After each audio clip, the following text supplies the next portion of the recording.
السلام عليكم ورحمة الله تعالى وبركاته، أهلا ومرحبا بكم. نتمنى إن شاء الله تكونوا كاملين بخير وعلى خير. مرحبا بكم في فيديو جديد ونهار جديد. نتمنى إن شاء الله تبارطاجيو هذا الفيديو وتخلونا التعليق ديالكم ولي لايك وتابوناو في القناة باش يوصلكم إن شاء الله دائما الجديد. كرة القدم المغربية وكذلك العالمية لحظة بلحظة.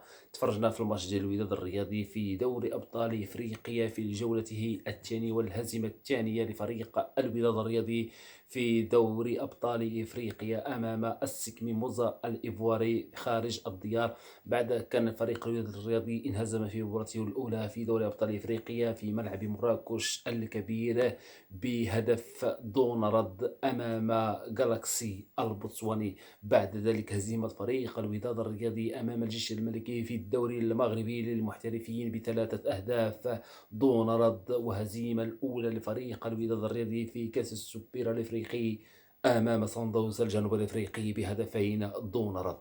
إذا ماذا أصاب السفينة الودادية؟ وداد الأمة، وداد المقاومة، وداد الشهداء، أو وداد الملايين، أو سميه كما شئتم. إذا فريق الوداد الرياضي لديه مشاكل كبيرة في الربان القلعة الحمراء وبقيادة الإطار الوطني عادل الرمزي، الذي آتى إلى الفريق الوداد الرياضي من أجل الالتحاق بالألقاب المحلية والقارية. إذا 4 هزائم متتالية للوداد الرياضي. أين الخلل؟ هل في اللاعبين أم في الرئيس أم في المدرب عادل الرمزي؟ إذا 4 هزائم متتالية كبيرة جدا على الوداد الذي يمثل الكرة القدم المغربية قاريا ودوليا. إذا كل التوفيق لفريق الوداد الرياضي في قادم المواعيد. بقي 4 مباريات في دوري أبطال إفريقيا، 12 نقطة في حال فوز فريق الوداد الرياضي في هذه المباريات المتبقية في دوري أبطال إفريقيا. هل سيعود فريق الوداد الرياضي من بعيد في هذه المسابقة الكبيرة الذي يمثلها دائما في الأدوار الطلائعية، في النهائي أم في النصف النهائي أم في الربع، أم يكون بطلا لنسخته القادمة؟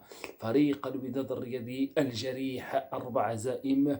ماذا تقول الجماهير المغربية وكذلك الجماهير الودادية بصفة خاصة والمغربية بصفة عامة؟ نتمنى إن شاء الله أن يعود فريق الوداد الرياضي إلى سكته الانتصارات والسكة الحقيقية في القارة الإفريقية وفي البطولة المغربية وكأس العرش.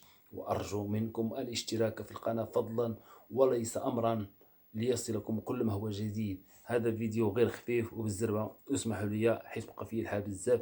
الوداد الرياضي كينهزم المرة الثانية على التوالي في دوري أبطال إفريقيا، و4 ديال الهزائم متتالية في كأس السوبر الإفريقي في الدوري المغربي للمحترفين، وفي مباراتين متتاليتين في دوري أبطال إفريقيا. أليس معهود فريق الوداد الرياضي أن ينهزم في هذه المباريات الكبيرة ب4 هزائم متتالية؟ السلام عليكم ورحمة الله.